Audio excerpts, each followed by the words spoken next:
Welcome back. We are doing beginning algebra, lesson 12, solving formulas just with variables. Alright, this just gives you an overview of how variables work in an equation.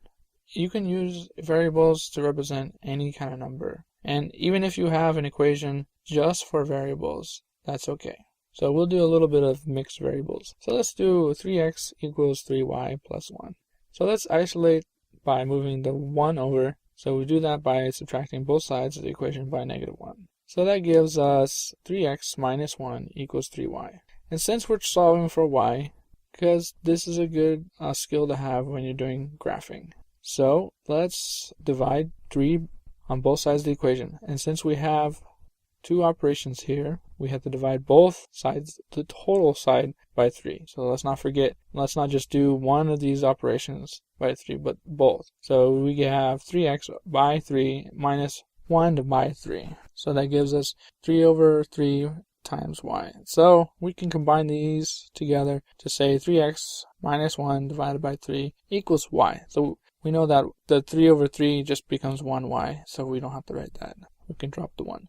And so we can say, rewrite this, we'll just flip it, y equals 3x minus 1 over 3. So we can just rewrite this in another way. Instead of writing 3x minus 1 over 3, since we are saying that the 3 is dividing the 3x and the negative 1, we can just split that apart to write it a little more easier when you're doing graphing. So I would write, since the 3x is divided by 3, we can just say that the 3 and the 3 divided by each other would be 1x. So we can say x is minus, and since the 1 still has the 3 on the bottom, we can say negative or minus 1/3. So you would have y equals x minus 1/3. And this is important when you get to graphing. You will see it a lot later.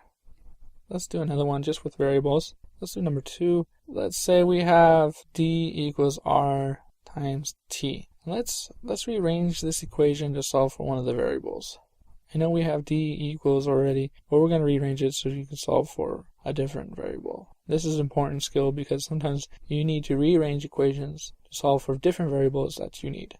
Because maybe you want to know one variable over a different variable. So let's move the t over and solve for the r. So to do this, t is being multiplied, so we have to divide both sides by t. So when you do this, t divided by t will just eliminate the t on one side by the r. So you're left with d divided by t equals r. And you can flip this and rewrite it as r equals d over t.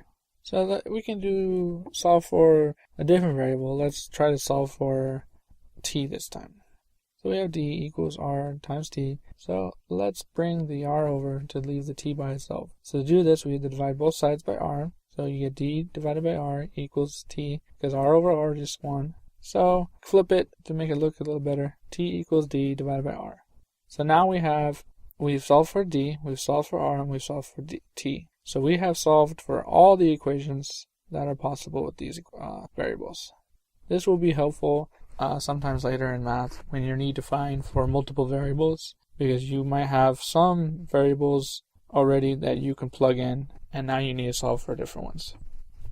Let's do number 3. Say we have x minus y equals b plus a.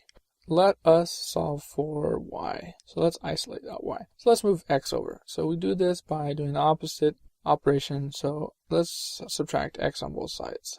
Bring everything down, so you get b plus a minus x, and then you get negative y, because the x minus x, negative x, would just give you 1, or 0, I mean. And so you're left with the negative y. Let's get rid of that negative by dividing it out on both sides of the equation. Negative 1 on both sides gets rid of the negative y. So you're left with y equals negative b plus a plus x.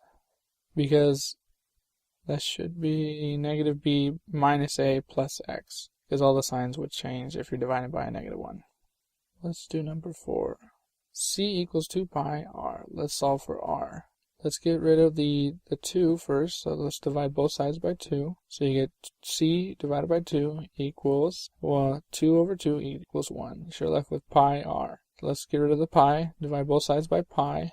So 2c, or 2 divided by c divided by pi. And on this side, you just get 1 because pi divided by pi is just 1. You can also write it as 1, like a fraction, 1 over pi. So when you do this, you can write it as 2 divided by, C divided by 2 pi, which would equal r. So r is equal to c divided by 2 pi.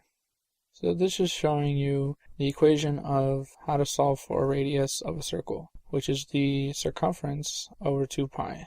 Let's say that r is equal to 6. So we can go back to the original equation and plug in r. So let's go this. The circumference equation is 2 pi r. So we get 2 pi times 6. So the circumference would be 2 times 6, which would be 12. You're left over with pi. So your circumference would be 12 pi. Thank you for watching. Please rate and subscribe.